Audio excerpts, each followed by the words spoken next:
powered by the Montana Television Network. This is the 5:30 News on KPAX, Montana's news leader.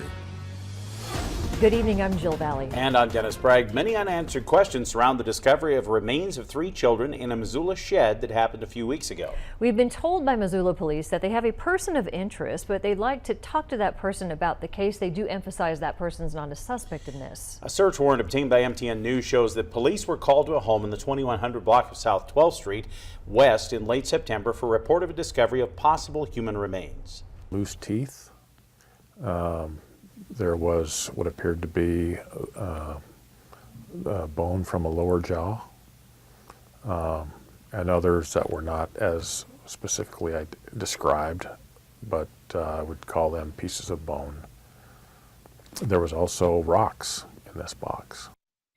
A professor from the University of Montana Anthropology Department confirmed the remains are of 3 children. One is estimated to be between 6 to 10 years old, another 5 to 8 years old, and yet another 2 to 4 years old at the time of death.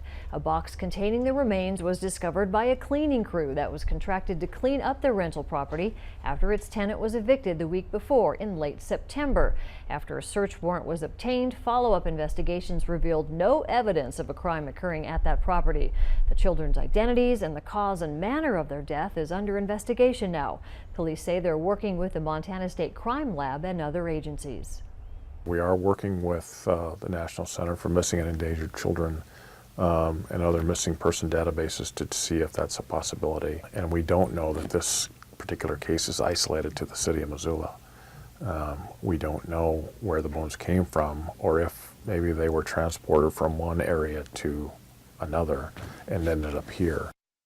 So at this point, only a very broad time frame is available to describe how old these bones are. The Anthropology Department members say they're not ancient, they're likely modern. There are no suspects currently as police continue to investigate the circumstances surrounding who these children were and how they died.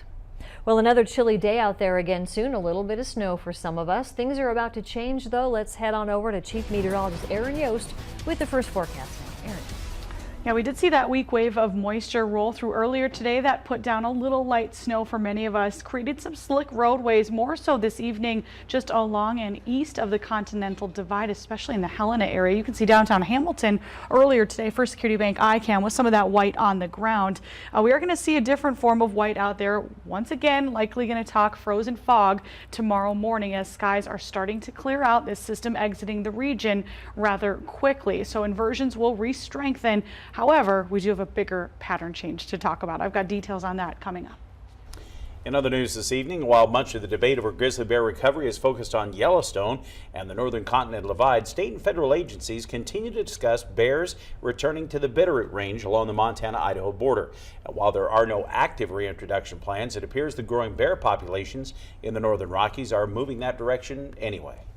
It's country just made for grizzlies. The Bitterroot Range extends for more than 400 miles along the Idaho-Montana border, encompassing the rocky peaks of the Bitterroot Mountains themselves and ending in the windswept high country of the Beaverheads and Centennial Ranges to the south. It's some of the emptiest territory in the Northern Rockies, but generally considered grizzly-free. However, that could be changing. There certainly have been some sightings or some evidence of grizzly bears in the Big Hole area, which is exciting, because that means that they are definitely moving into that area. Nelson briefed members of the Interagency Grizzly Bear Committee during its annual meeting this week in Missoula. She told her colleagues efforts are still underway to verify those random sightings, but the approach remains that grizzlies must immigrate on their own into the Bitterroot. They won't be moved there. There are no plans to reintroduce them into that area. What we're hoping is that we're just going to start to see more and more evidence. And so that really is where the subcommittee is headed with their research and planned actions. The focus is to use remote cameras, including some already placed to track fisher populations, to secure proof grizzlies are back in the Bitterroot and the Selway and Frank Church wilderness areas. We're looking at the sapphires and the Fish Creek units in particular that we're hoping to gain that. We've deployed 120 remote cameras in the North Fork of the Loxaw on the Claire Nez.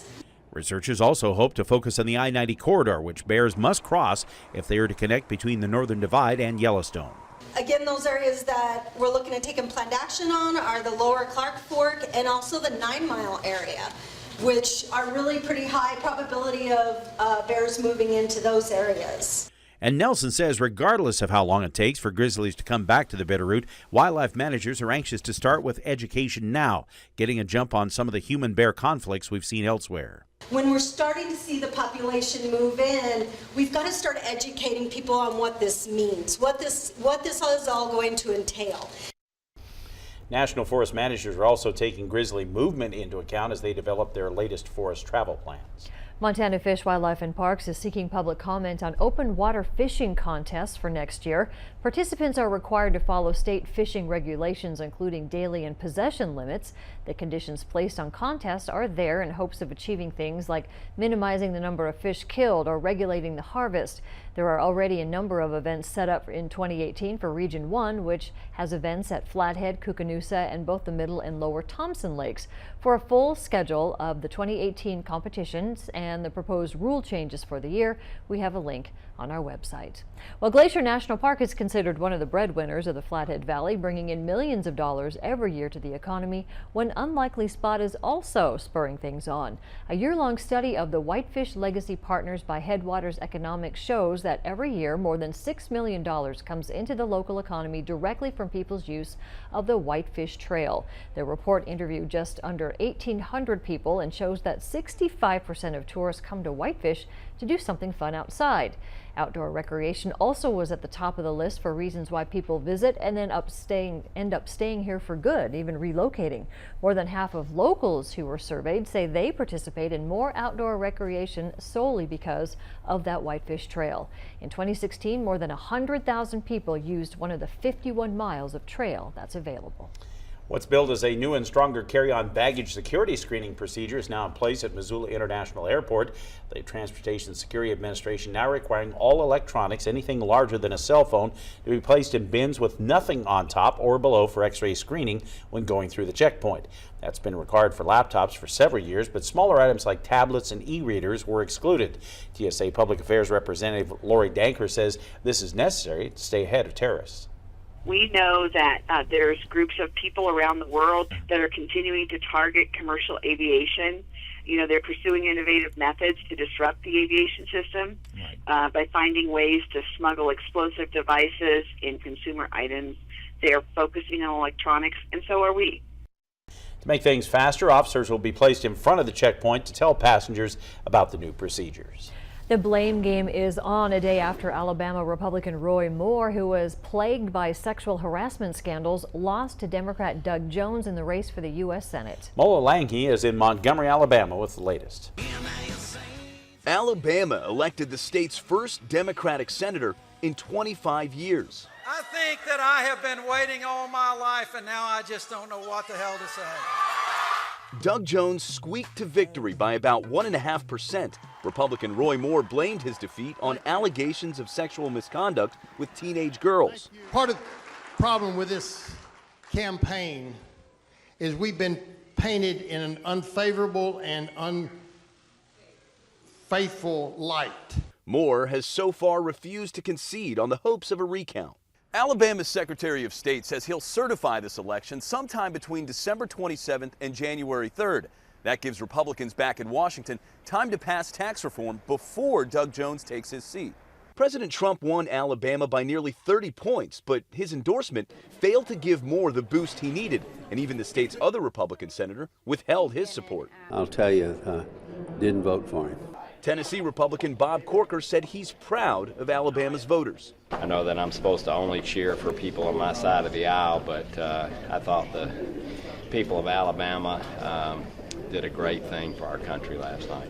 The Alabama results bring the Senate's Republican majority to a razor-thin 51-49 going into next year's midterm elections. That will make it even harder for President Trump to push his agenda through Congress. Mola Langhe, CBS News, Montgomery, Alabama. Some analysts believe what may have turned this race in this deeply red state was a strong support for Jones among African-American, women, and younger voters.